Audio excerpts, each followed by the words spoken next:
आज के इस विशेष एपिसोड में हम जानेंगे पितृपक्ष की तिथि क्या रहेगी, पितृपक्ष में क्या करना चाहिए हमें, जब हमारे पास कुछ भी उपलब्ध न हो तो हम पूजा कैसे कर सकते हैं, श्राद्ध के समय दिशा विचार क्या रहेगा, जनेऊ कैसे पहनना है, स्वाहा के स्थान पर स्वधा क्यों कहते हैं, साथ ही पितरों को क्या चढ़ाना चाहिए और भूल कर भी क्या नहीं चढ़ाना चाहिए।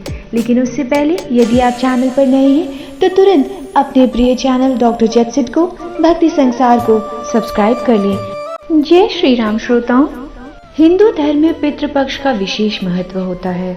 श्राद्धों के दिनों में हिंदू धर्म में अपने पूर्वजों को याद किया जाता है और उनका आभार प्रकट किया जाता है।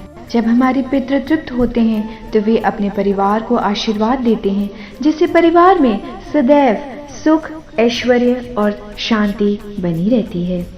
सबसे पहले जानते हैं पितृपक्ष में श्राद्ध की तिथियां क्या रहेगी। इस वर्ष पितृपक्ष आरंभ हो रहा है शनिवार 10 सितंबर 2022 को और समाप्त होगा रविवार 25 सितंबर 2022 को।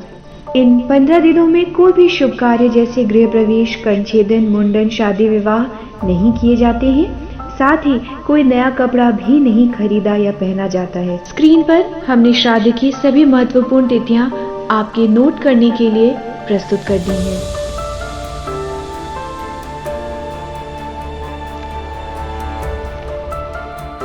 श्रोताओं, हम जानते हैं कि कई बार हम भूलवश ऐसी वस्तुओं का प्रयोग कर लेते हैं जो शायद अयोग्य हो। यदि हम श्राद्ध के संदर्भ में जानें तो पितरों को क्या क्या चीजें प्रिय होती हैं, यह जानना बहुत जरूरी है। पितरों को तृप्त करने के लिए ज्ञानी पंडितों द्वारा अग्नि में हवन कराना चाहिए। अग्नि के अभाव में ब्राह्मण के हाथ में या जल में कुछ भी उपलब्ध न हो, शिव जी के स्थान के समीप पितरों के निमित्त दान निकालना चाहिए। पितृ कार्य को हमेशा दक्षिण दिशा की ओर मुख करके करना चाहिए।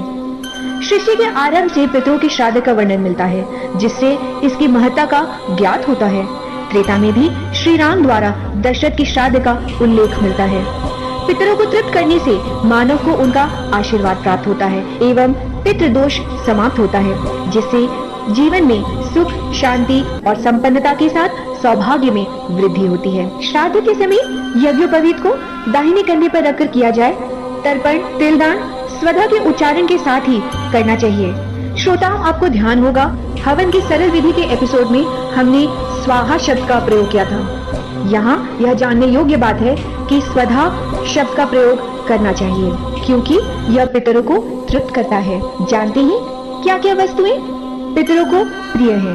इनमें आते हैं कुश, उड़द, साठी का धान, गाय का दूध, मधु, गाय का घी, जौ, टीना का चावल, मूंग, गन्ना, सफेद फूल। अब जानते हैं कौन सी वस्तुएं इन्हें नहीं चढ़ानी चाहिए। वे हैं मसूर, मटर, राजमा, कुल्थी, कमल, बेलपत्र, मदार, धतूरा, कैथ, महुआ, पितरों के सम्मान से होता है कल्याण।